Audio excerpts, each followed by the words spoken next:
بسم اللہ الرحمن الرحیم۔ صلی اللہ علیہ یا محمد۔ السلام علیکم۔ حضرت انس بیان کرتے ہیں کہ رسول اللہ صلی اللہ علیہ وآلہ وسلم یہ دعا پڑھا کرتے تھے۔ ترجمہ: اے اللہ، کوئی بھی کام آسان نہیں ہے مگر وہی آسان ہے جسے تو آسان بنا دے، اور تو جب بھی چاہے مشکل کام کو آسان فرما دیتا ہے۔ اس دعا کو کثرت کے ساتھ پڑھتے رہنے سے ہر مشکل اور دشوار کام آسان ہو جاتا ہے۔ سیدنا ام ہانی رضی اللہ تعالیٰ عنہا بیان کرتی ہیں کہ ایک روز رسول اللہ صلی اللہ علیہ وآلہ وسلم میرے پاس سے گزرے تو میں نے عرض کیا، اے اللہ کے رسول، میں عمر رسیدہ اور کمزور ہو گئی ہوں، مجھے کوئی ایسا عمل بتلائیے کہ جس سے میں بیٹھے بیٹھے کر لیا کروں۔ تو آپ صلی اللہ علیہ وآلہ وسلم نے فرمایا، 100 مرتبہ سبحان اللہ پڑھ لیا کرو، یہ عمل تمہارے لیے سیدنا اسماعیل علیہ السلام کی اولاد میں سے 100 غلام آزاد کرنے کے برابر اجر و ثواب کا حاصل ہوگا۔ 100 مرتبہ الحمدللہ پڑھ لیا کرو، یہ عمل تمہارے لیے راہ خدا میں ساز و سامان سے لدے ہوئے 100 گھوڑے وقف کرنے کے برابر ہوگا۔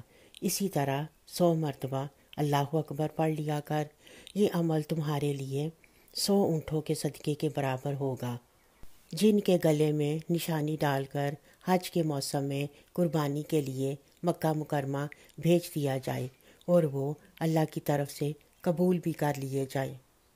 اور 100 مرتبہ لا الہ الا اللہ پڑھ لیا کرو، یہ عمل زمین و آسمان کے درمیانی خلا کو ثواب سے بھر دے گا۔ رسول اللہ صلی اللہ علیہ وآلہ وسلم نے فرمایا، جو شخص مغرب کے بعد 10 مرتبہ یہ پڑھے۔ ترجمہ: اللہ تعالیٰ کے سوا کوئی معبود برحق نہیں ہے، وہ یکتا ہے، وہ لا شریک ہے، اسی کی بادشاہت ہے اور اسی کے لائق تمام تعریفات ہیں، اور وہ ہر شے پر کامل قدرت رکھنے والا ہے۔ تو اللہ تعالیٰ اس کے لیے فرشتوں کا لشکر بھیج دیتا ہے جو صبح تک شیطان سے اس کی حفاظت کرتے رہتے ہیں، اور اللہ تعالیٰ ان کے نامہ اعمال میں جنت کو واجب کرنے والی 10 نیکیاں لکھ دیتا ہے، اور اس کے 10 ہلاک کر دینے والے گناہوں کو مٹا دیتا ہے۔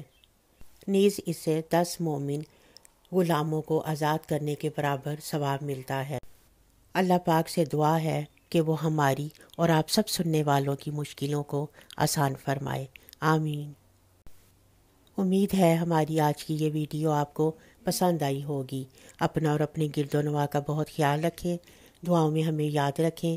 ملتے ہیں ایک اگلی ویڈیو میں، تب تک کے لیے اللہ حافظ۔